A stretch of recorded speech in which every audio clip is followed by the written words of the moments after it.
Hello, class. This is Lisa Friedrichsen, your friend and professor from Johnson County Community College, and I'm making this short screencast for my summer Web 110 students. Given that summer classes go twice as fast as semester-long classes, it's really important to me that we get off on a high-quality and productive start. If you've been to the class website, you've already seen this homepage. I will expect you to log in several times a week, read all the news items, and once you've read them, you can dismiss them. There are a few other things I want to emphasize on our class website, and that is that the calendar lists all the due dates. And if you've looked at these due dates, you see that there's a number of things that are due each and every week. Again, that's because we have to double up our content for each week as compared to a regular semester. So I don't want 1 week, I don't even want 1 day to go by with you wondering, how do I start? So how do you start? Go to the content tab and print the syllabus. It's a 10-page syllabus. But don't let that get you down. That's why I'm making this screencast. Once we get set up, I think you'll find the week-to-week material straightforward,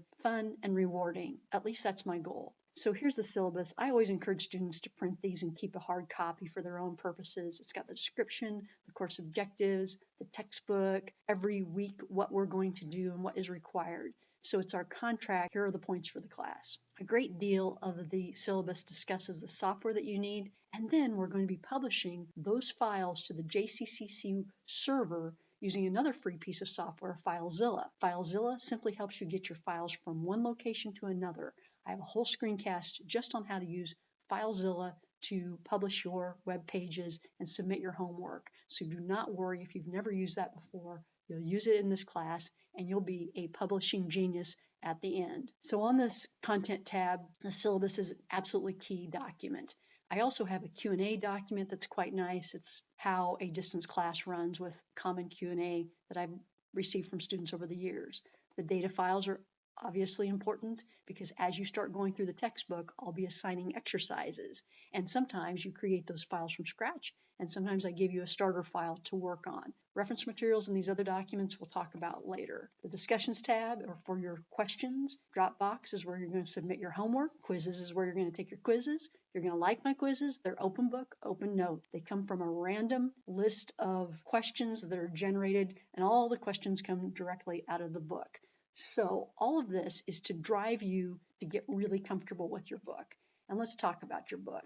Here's what the cover of the book looks like. And I'm going to go forward to page 20 because in each chapter, you read a little and then you hit one of these things, the hands-on practices. I'm assigning all of the hands-on practices from all of the chapters. We're going to go through chapters 1 through 10.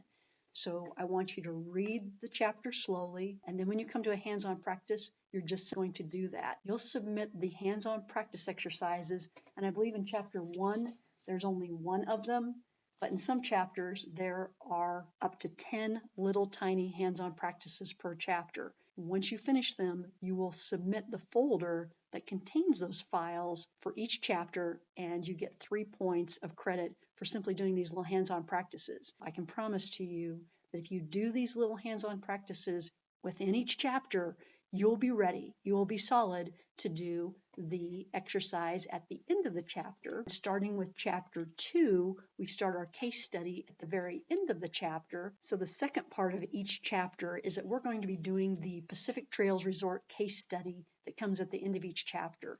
It starts in chapter 2, it skips chapter 3, and then it continues on from chapters 4 through chapters 10. So if you do those little hands-on exercises within the chapter, you're ready to do the Pacific Trails Resort case study at the end of each chapter.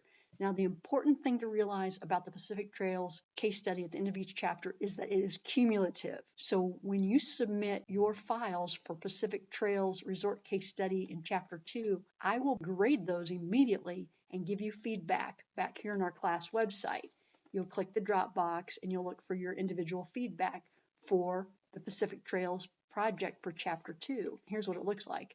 If I find any problems with your Pacific Trails Resort project from chapter 2, you'll need to correct that before you go on. Now, the Pacific Trails Resort case study is worth 10 points for each chapter versus 3 points for the little hands-on exercises within the chapter. But basically, as we go through chapters 1 through 10, you will be doing all the hands-on exercises in all 10 chapters, and you'll be doing the Pacific Trails Resort case study starting with Chapter 2. Chapter 3 is completely conceptual, so we have no hands-on exercises there, and we have no Pacific Trails exercises there.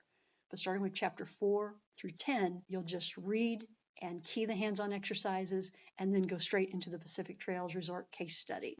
Once you get the rhythm down inside the book of doing the hands-on exercises and doing the Pacific Trails Resort case study, then it really starts making some sense to you. There's only one thing that I really don't like about the book, and it's their lack of attention to proper commenting and indentation.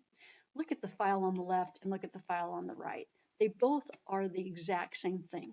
They produce the exact same web page, which I can just run, launch in Firefox, which is the first project you do for Chapter 2. This is what Pacific Trails Resort case study for Chapter 2 looks like. You create the first 2 pages in your little website here, the home page and the yurts page.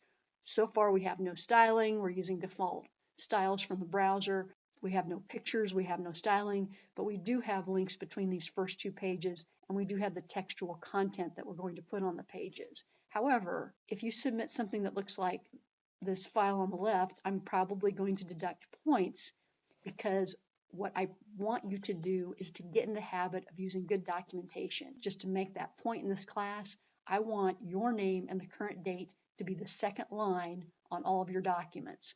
I also want all your code to be indented properly. For example, in this case, the head section, the body section, and the HTML tags, which are all required tags, are flush left. Inside our body, we have the header, nav, main, and footer tags. If you have never seen HTML before, do not freak out. All of this is explained in detail in your book and in my YouTubes. But by indenting our code properly, we can see the required tags, we can see the wireframe tags, we can see what's inside our unordered lists, we can see what's inside of our div section very clearly. It's much easier to read and debug the code on the right versus someone who has been lazy and made all of their tags flush left. Every once in a while, I'll get a file that looks like this with all the HTML flush left. And it's just really enormously more difficult on that student than if they would just take a little bit of time and do some proper indentation. Finally, I want to tell you I have a number of short 5 to 10 minute YouTubes here to support you at my home site, which is students.jccc.edu/LisaLFry. You're going to want to watch this intro to D2L, particularly if it's your first time taking a distance class, because it explains exactly how I use the system. Then you're going to want to go to the Web 110 link and start through these YouTubes, creating your first web page, creating your HTML wireframe, white space, spaces, tabs, line breaks, applying professional web development habits, and publishing your files to the JCCC student web server. All of these are probably important for you to watch in this first week, and they're all merely 5 to 10 minutes long. As we progress through the class, you're going to learn about your final project. We're going to learn about validation, hyperlinks, images, cascading style sheets, box model, float, tables, forms, responsive web design. We're going to have so much fun in this class, and it's not hard. There are a lot of details, and each one must be done in an excellent way. We're going to set the foundation for launching a fantastic career in web development and digital media for you based on what you're going to learn in this class. It will become a cornerstone to any area that you go into in computer science. I'm so excited to be your instructor. I am so excited to try and do this in an excellent way in an online manner. So welcome to class. As you run into questions, use our class website to either send me an email or use the discussion threads. Thank you.